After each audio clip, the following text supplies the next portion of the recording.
Bonjour à tous et bienvenue dans ma sphère, je suis Ellie. Je voudrais vous parler aujourd'hui de l'algodystrophie et plutôt des leçons en fait que cette pathologie peut nous enseigner parce que je reste convaincue que chaque maladie, chaque épreuve, chaque difficulté que nous pouvons rencontrer est source d'enseignement, qu'on a toujours du positif à tirer de chaque expérience négative. Et même si c'est pas toujours facile de le voir, en tout cas sur le moment, c'est vrai que moi j'ai cette conscience depuis de nombreuses années déjà. Mais bon, clairement, pendant on va dire 1 an et demi où les douleurs étaient très très violentes, j'avais beau avoir cette conscience que bah, tout a sa raison d'être, c'était un peu difficile pour moi de m'attacher à ça. Et malgré tout, voilà, j'essayais quand même toujours de garder ça dans un coin de ma tête, de me dire que voilà, rien n'arrive par hasard. Et je savais que voilà, j'allais sortir grandi de cette expérience. Mais évidemment, ben, ça prend du temps. Donc ces leçons s'articulent sur deux axes. Un premier axe qui concerne plus l'expérience en elle-même en fait et tout ce que j'ai appris grâce en fait aux difficultés engendrées par cette maladie et notamment de mon handicap. Et le deuxième axe est un peu plus particulier et concerne en fait tout ce qui relève du décodage biologique. Concernant l'expérience en elle-même, donc il y a pas mal de choses. Je dirais que la principale leçon que j'ai apprise par rapport aux difficultés de cette maladie, ça a été d'être beaucoup plus à l'écoute en fait de mon corps et d'apprendre en fait à en respecter ses limites. C'est vrai que ben, pendant longtemps, j'étais beaucoup dans la colère, dans la révolte, dans un sentiment d'injustice, d'incompréhension. Enfin, voilà, il y avait beaucoup d'émotions qui faisaient que j'avais beaucoup de difficultés à accepter le handicap et la maladie. Mais voilà, au fil du temps, ben, j'ai dû apprendre à accueillir en fait toutes les manifestations de cette pathologie, que ce soit les douleurs, que ce soit les vertiges, la fatigue et le handicap, bien évidemment. Et du coup, j'ai vraiment dû apprendre à respecter davantage mon corps, même si j'avais déjà commencé cet apprentissage bien des années auparavant. Mais voilà, une maladie aussi conséquente permet bah, d'approfondir cet apprentissage. Et donc, bah, j'ai appris à être plus respectueuse de moi-même, plus tolérante, plus bienveillante en fait. Par le passé, j'avais une tendance en fait à faire tout le plus vite possible, même si le fait que je fatiguais vite faisait que parfois j'allais peut-être moins vite que d'autres pour faire certaines choses, mais d'une manière générale, j'avais tendance quand même à me précipiter pour faire les choses, que ce soit dans le domaine professionnel ou plus personnel, par exemple, voilà, pour faire le ménage, pour ouais, tout un tas de choses du quotidien. J'étais beaucoup dans la précipitation en fait. Et avec l'algodystrophie, ben, j'ai dû apprendre à changer complètement ma façon de faire et surtout à changer mon rythme. J'ai dû apprendre à ralentir en fait, ralentir mon rythme de vie, ralentir mes gestes, mes déplacements. Il y avait effectivement la fatigue et les vertiges qui faisaient que ben, je ne pouvais pas faire les choses trop rapidement. Et puis, ben, le temps de m'adapter à mon handicap, de faire les choses à une seule main, c'est vrai que ça complique un certain nombre de tâches. Et donc, bah, là encore, on est contraint de ralentir, en fait, de prendre le temps de faire les choses, parce qu'au début, on est maladroit. Et puis, quand la fatigue est si importante, parce que je dormais quasiment pas, c'est vrai que du coup, on est maladroit, on fait énormément de bêtises, je faisais tomber plein de choses. Et donc j'avais beaucoup de colère aussi par rapport à ça, je culpabilisais, j'avais un sentiment d'incapacité terrible. Et en fait, tout ça fait que ça accentue la fatigue, ça accentue le stress et qu'on est de plus en plus maladroit. Et donc voilà, au bout d'un moment, c'est clair qu'on est obligé de ralentir et parfois de ralentir encore plus pour apprendre à faire les choses avec plus de calme, de sérénité.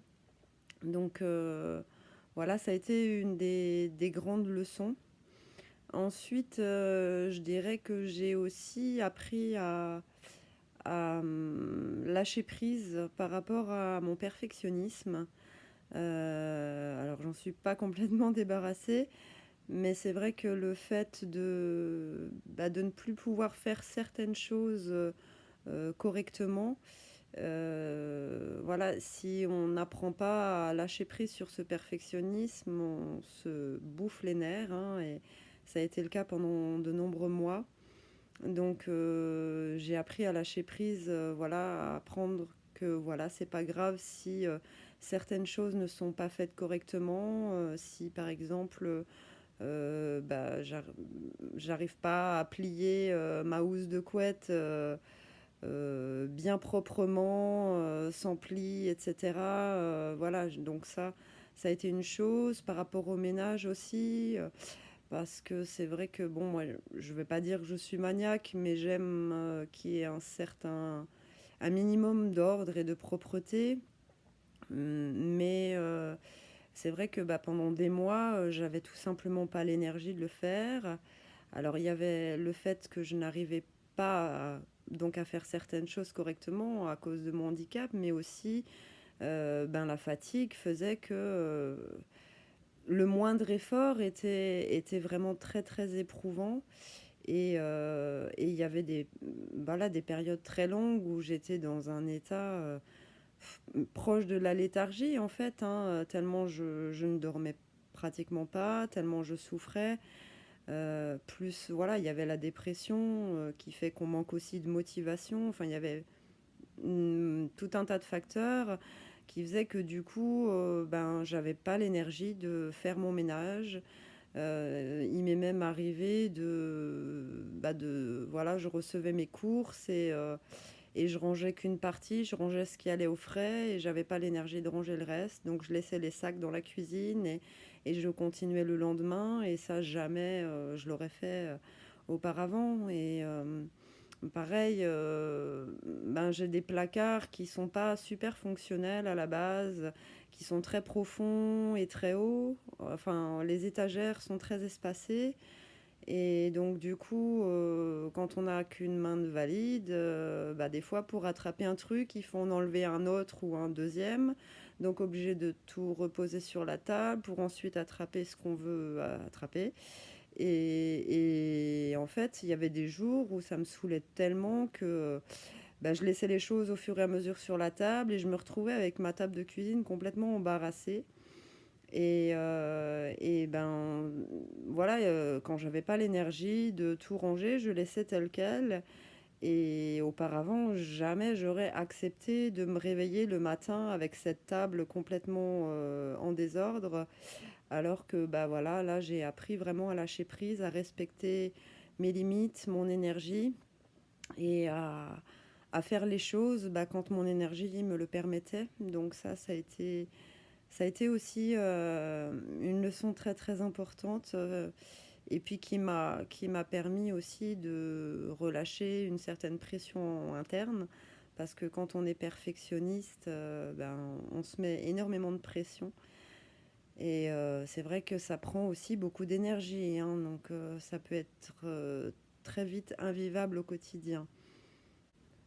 En fait, je dirais que d'une manière générale, cette pathologie m'a appris à accueillir en fait mes faiblesses, mes fragilités ce que je pourrais considérer comme des défauts. Et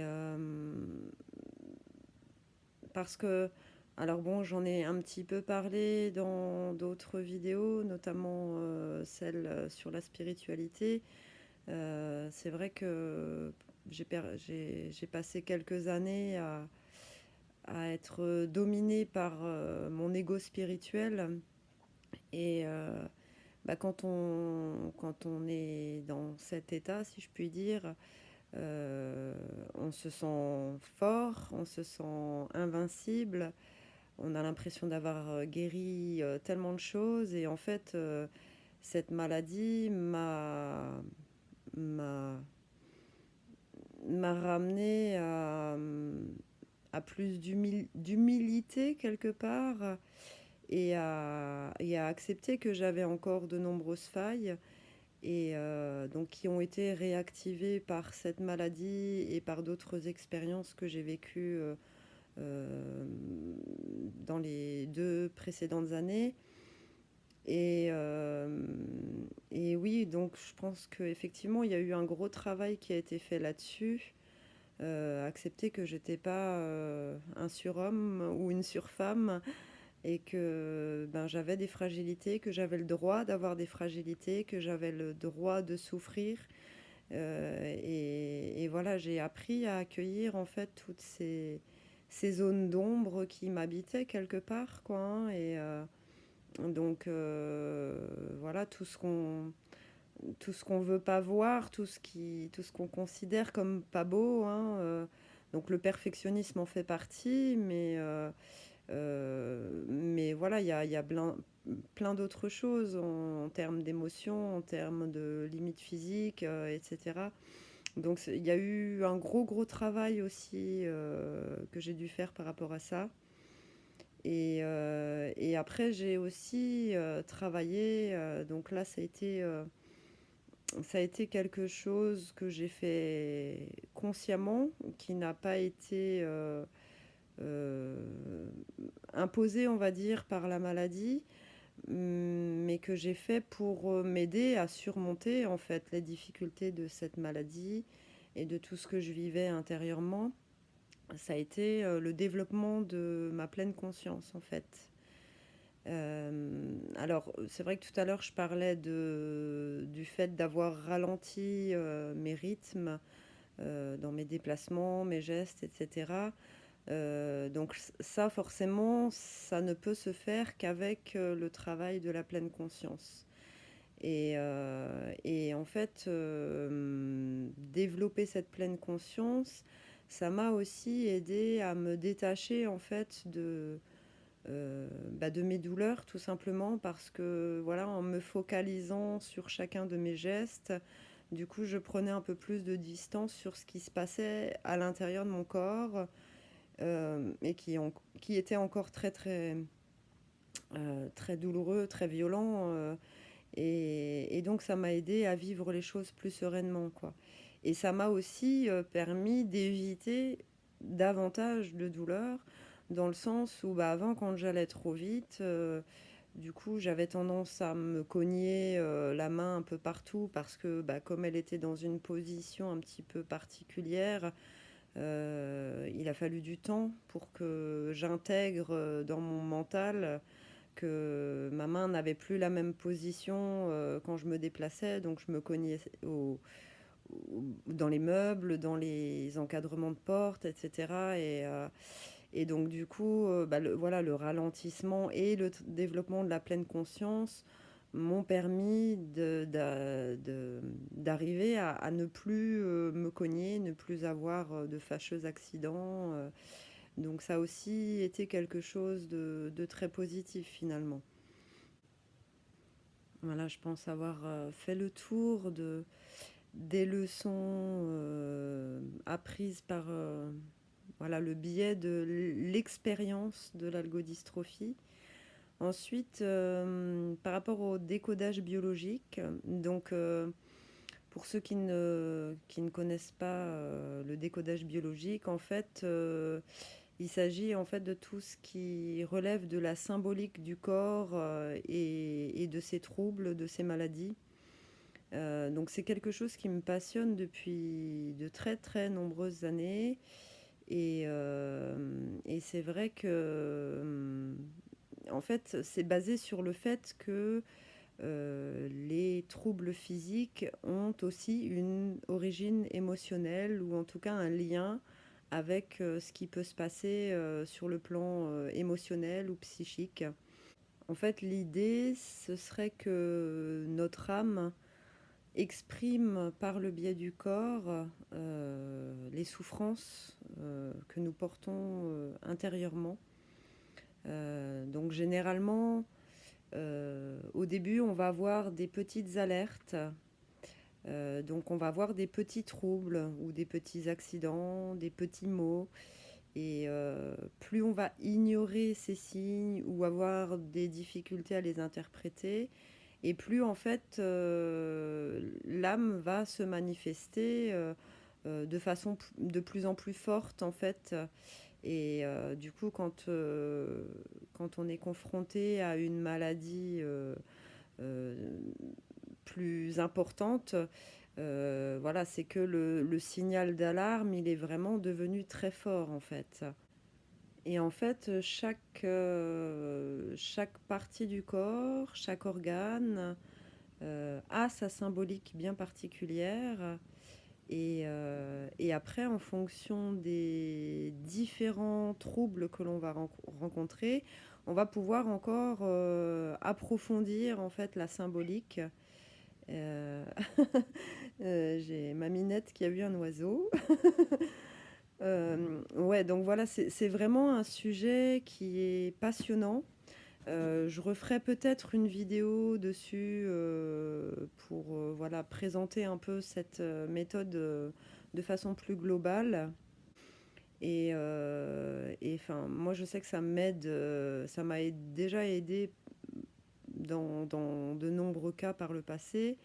Et avec l'algodystrophie, quand je me suis penchée sur le décodage de cette maladie, c'est vrai que enfin, c'était juste bluffant de voir les relations entre bah, cette maladie et ce que je vivais sur le plan émotionnel et affectif au moment où s'est déclarée cette maladie.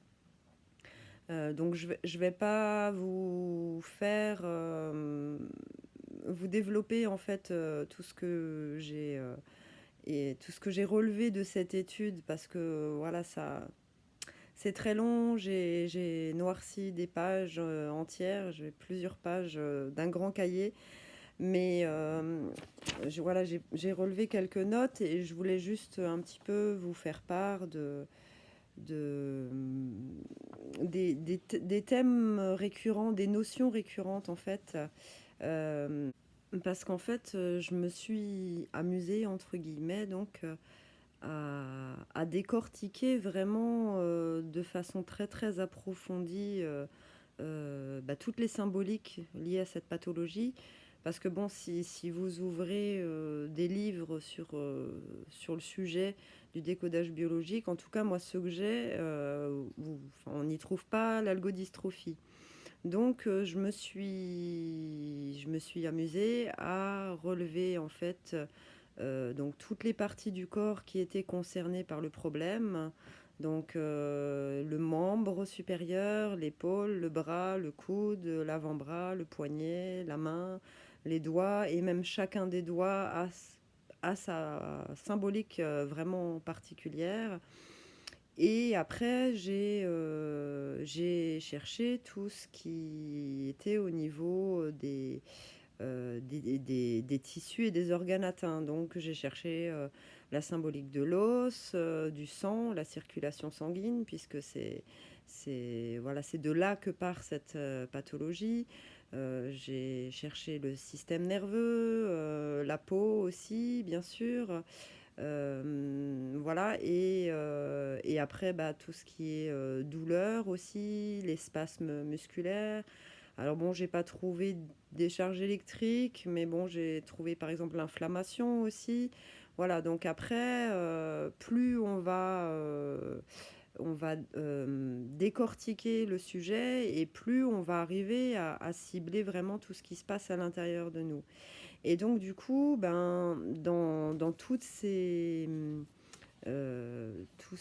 points en fait que j'ai relevés, il y a des choses, des notions qui sont récurrentes et que l'on retrouve en fait dans différentes symboliques.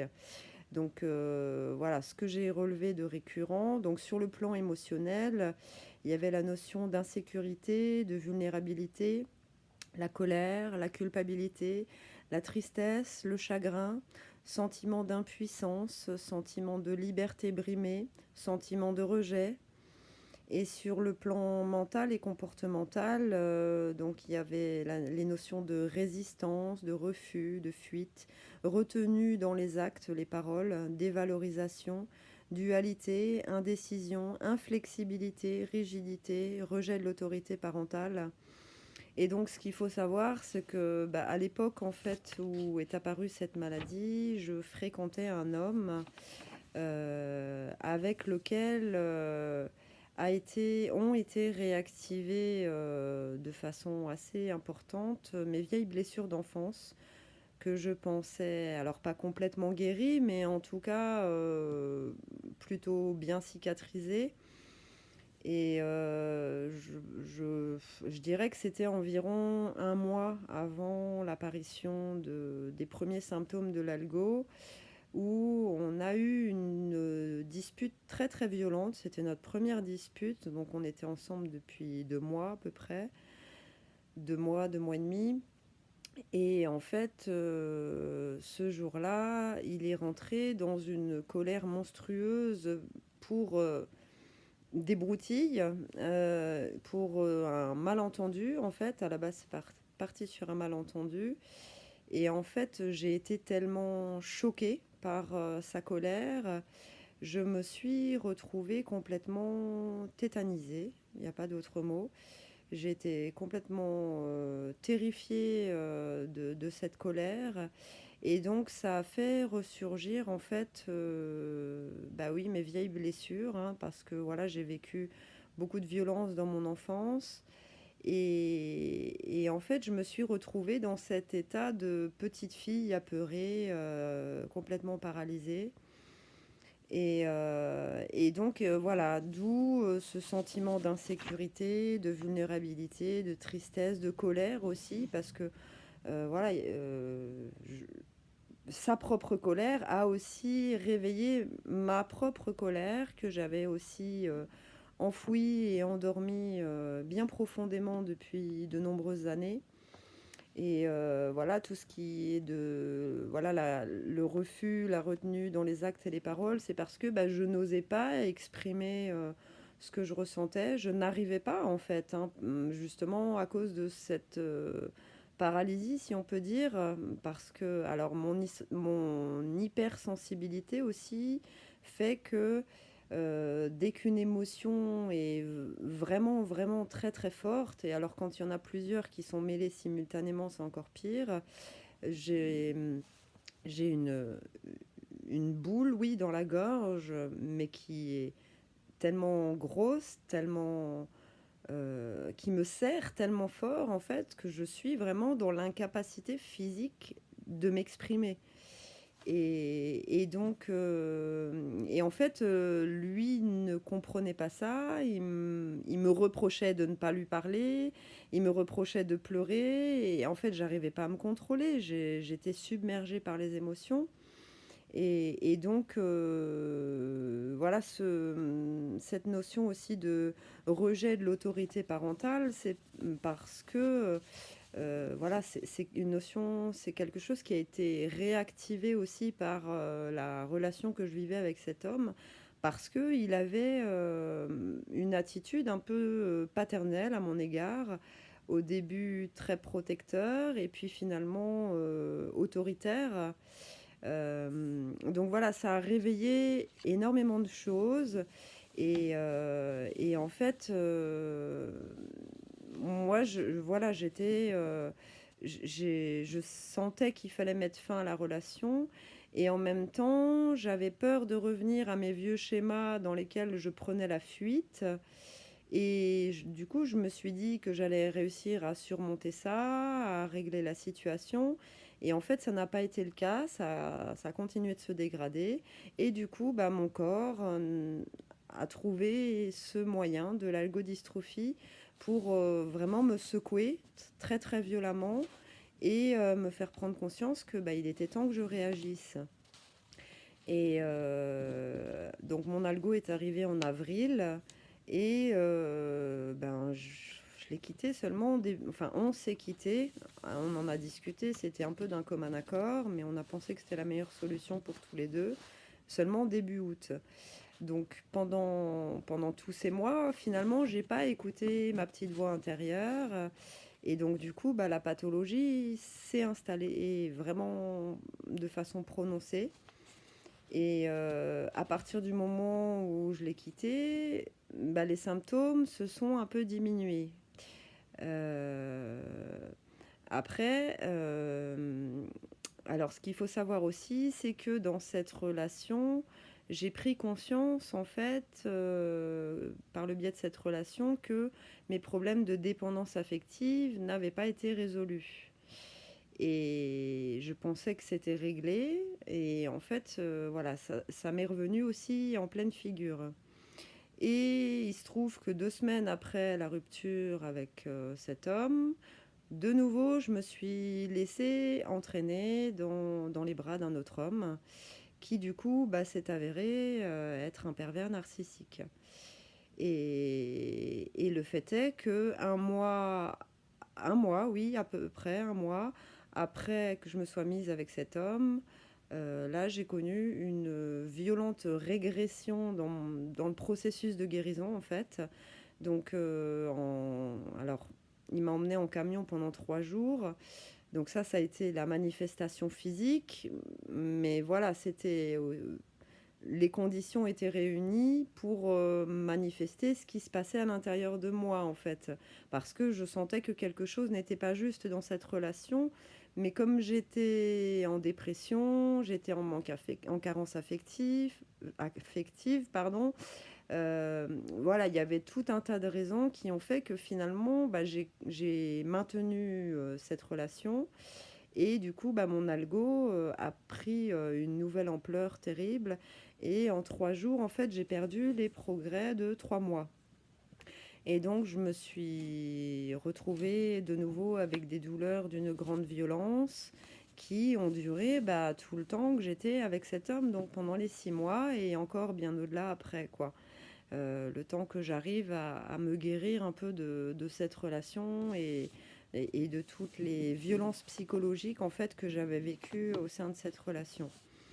Voilà, tout ça pour vous dire que bah, le corps nous parle, qu'il a des messages vraiment importants à nous transmettre et que ce sont des leçons, ce sont des choses qui nous permettent bah, de mieux nous comprendre, de mieux comprendre ce qui se passe à l'intérieur de nous, parce que parfois on est dans le déni de nos souffrances, et donc le corps, bah, il nous sert à, à cibler en fait ces souffrances, à mettre le doigt dessus pour les conscientiser et puis arriver à les guérir.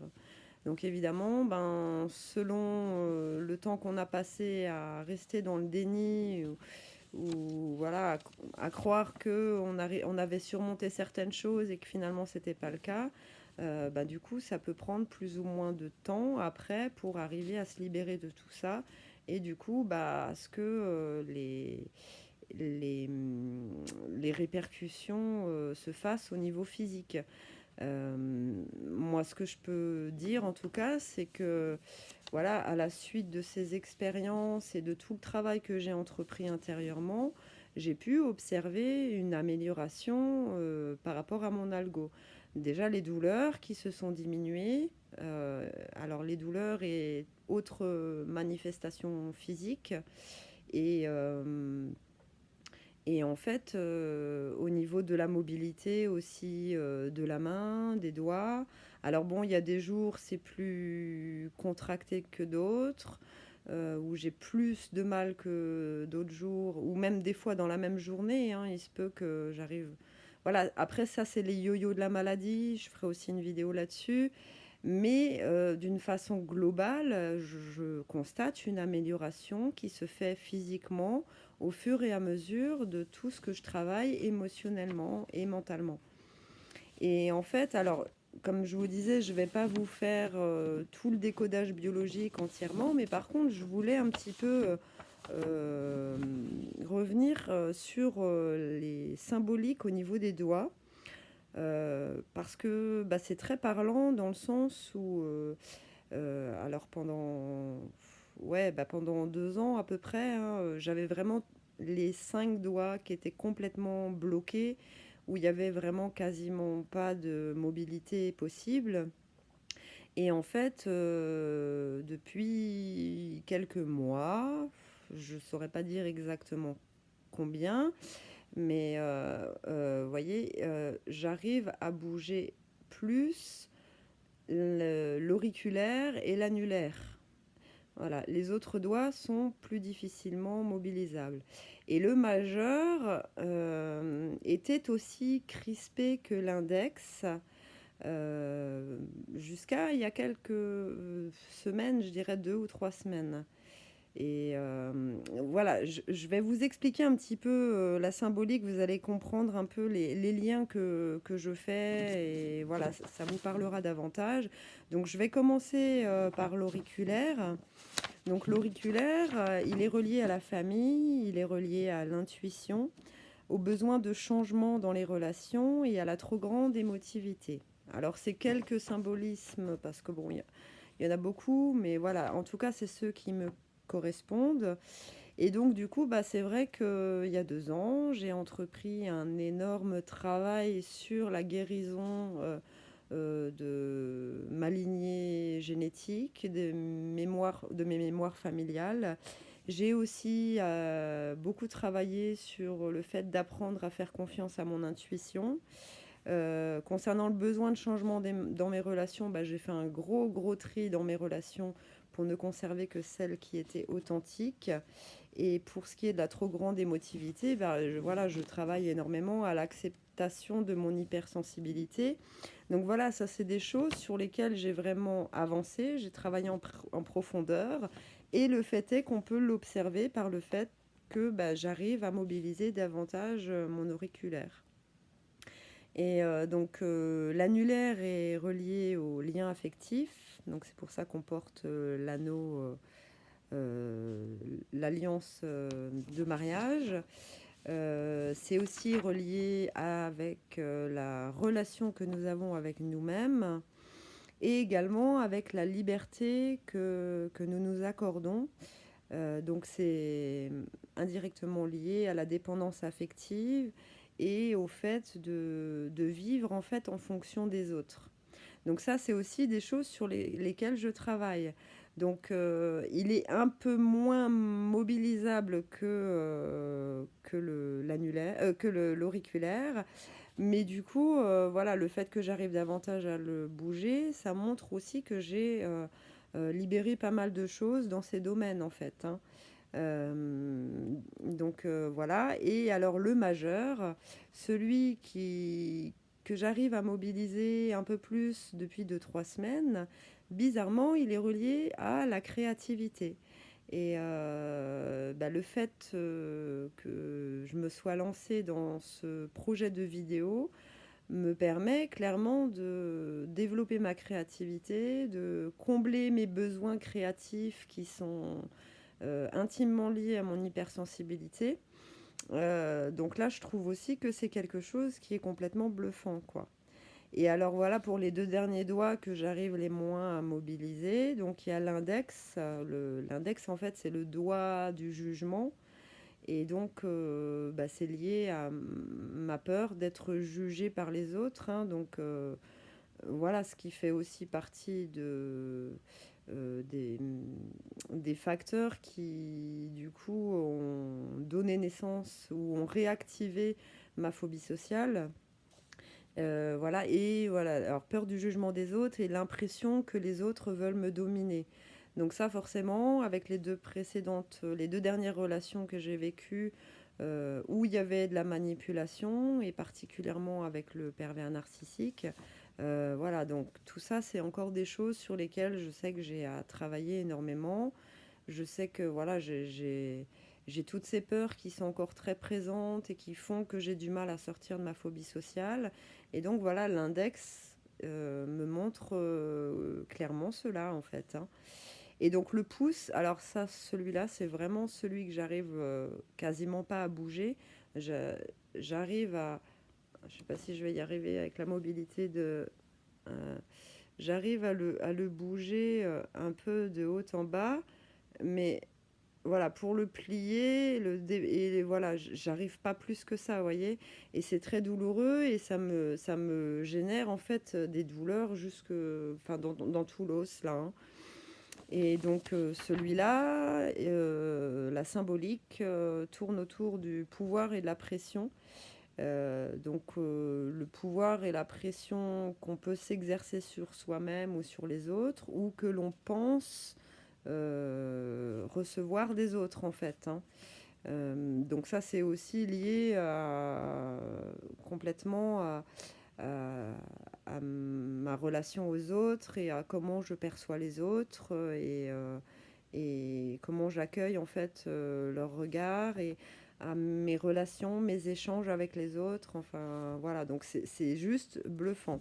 Et oui, j'avais oublié aussi, c'est le pouce est aussi relié à un sentiment de vulnérabilité et d'insécurité qui engendre un énorme besoin de protection. Et donc, bah voilà, ma protection, c'est ma maison, c'est voilà l'espace duquel je n'arrive pas à sortir pour l'instant, ou en tout cas avec beaucoup de difficultés. Donc voilà, c'était pour vous montrer concrètement ce qu'on peut apprendre par le biais du décodage biologique, ce qu'on peut en tirer, et vous voyez que ça peut être vraiment complètement bluffant, quoi, hein, et se pencher en fait sur toutes ces symboliques peuvent amorcer le processus de guérison. Encore une fois, cela peut prendre du temps, surtout quand il y a beaucoup de choses à travailler. Et puis, bah, comme je vous disais, j'ai vraiment tout décortiqué point par point, zone du corps par zone du corps, tissu par tissu, organe par organe. Et donc, du coup, ça rend le problème plus complexe. On se rend compte qu'il y a encore plus de choses à travailler. C'est pas comme si vous allez, par exemple, vous avez des problèmes digestifs, ou là, vous allez juste chercher troubles digestifs, estomac éventuellement. Voilà, donc là, c'est vite fait, on peut résoudre le problème plus rapidement. Mais voilà, l'algodystrophie, c'est quelque chose de complexe. Et donc, bah, la symbolique est aussi complexe. Voilà. Si le sujet vous intéresse, je partage avec vous mes deux Bibles. Le Grand Dictionnaire des malaises et maladies de Jacques Martel, enfin, pour moi, c'est vraiment la Bible principale que j'utilise. Et le deuxième, c'est Aime-toi de Lise Bourbeau. D'ailleurs, tous les livres de Lise Bourbeau, vous pouvez les lire. Je vous remettrai les liens dans la description de la vidéo. En tout cas, c'est vraiment un sujet passionnant, et bah, du coup, voilà, je ferai une vidéo spécifique à ce sujet pour en reparler un peu plus en profondeur, et voilà, de façon plus globale et pas seulement par rapport à l'algodystrophie. Voilà, du coup, cette vidéo était un peu plus longue que ce que j'avais prévu. En tout cas, j'espère que ça vous a intéressé, et bah, j'espère aussi que ça pourra vous aider à voir en fait les aspects plus positifs de la maladie. C'est vrai qu'en ayant conscience que rien n'arrive par hasard, que notre corps nous envoie des messages, etc., ça nous aide, voilà, à tirer du positif de cette expérience douloureuse, et ça peut nous aider du coup à vivre plus sereinement la maladie. Donc voilà, ça me semblait important d'en parler, et pas seulement d'expliquer les difficultés qui sont liées à cette maladie. Voilà, j'espère de tout cœur que cette vidéo pourra donc vous être utile.